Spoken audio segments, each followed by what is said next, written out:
Hello అండి, welcome to మన kitchen. ఈరోజు రెసిపీ వచ్చేసి అన్నంలోకి కలుపుకునే విధంగా దొండకాయ ఫ్రైని ఎలా చేసుకోవాలో చూపించబోతున్నాను.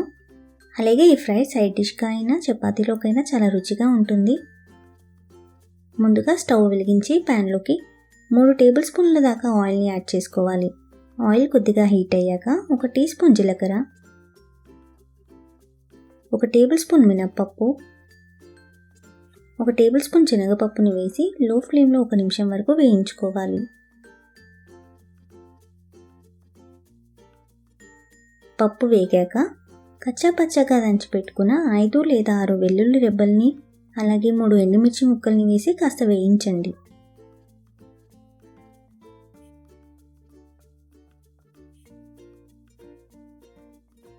సన్నగా కట్ చేసుకున్న ఒక మీడియం సైజ్ ఉల్లిపాయ ముక్కల్ని వేసి కలుపుకోవాలి.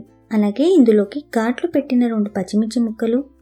ఉల్లిపాయ పూర్తిగా వేగనవసరం లేదండి, దొండకాయ వేగేటప్పుడు ఇవి కూడా వేగిపోతాయి. ఉల్లిపాయ ఈ విధంగా సగం వేగాక దీంట్లోనే 1/2 కేజీ లేత దొండకాయలని క్లీన్ చేసి పొడుగ్గా సన్నగా కట్ చేసుకుని వేసుకోవాలి. ఇప్పుడు ఇందులోకి 1/2 టీ స్పూన్ పసుపు, రుచికి తగినంత ఉప్పుని కూడా వేసి అంతా ఒకసారి బాగా కలుపుకోవాలి.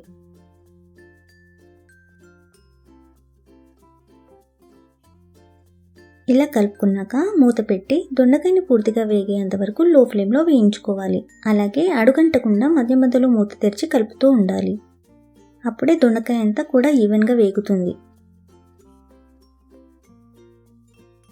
దొండకాయ పూర్తిగా వేగాక మూత తెరిచి అంతా ఒకసారి కలుపుకోవాలి.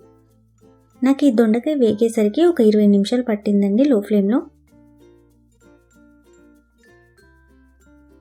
ఇప్పుడు ఇందులోకి 1.5 టీ స్పూన్ల దాకా కారం, 1 టీ స్పూన్ ధనియాల పొడిని వేసి అంతా బాగా పట్టేలాగా కలుపుకోవాలి.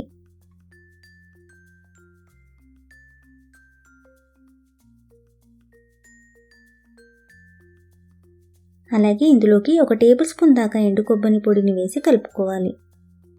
ఇది ఆప్షనల్ అండి, మీకు నచ్చకపోతే స్కిప్ చేయొచ్చు.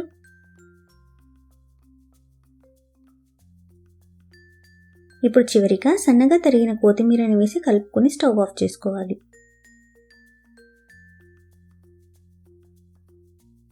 ఇలా చేసిన దొండకాయ ఫ్రైని మీరు కూడా ఒకసారి ట్రై చేయండి. మీకు నా రెసిపీస్ నచ్చినట్టయితే like, share and subscribe to my channel and thanks for watching.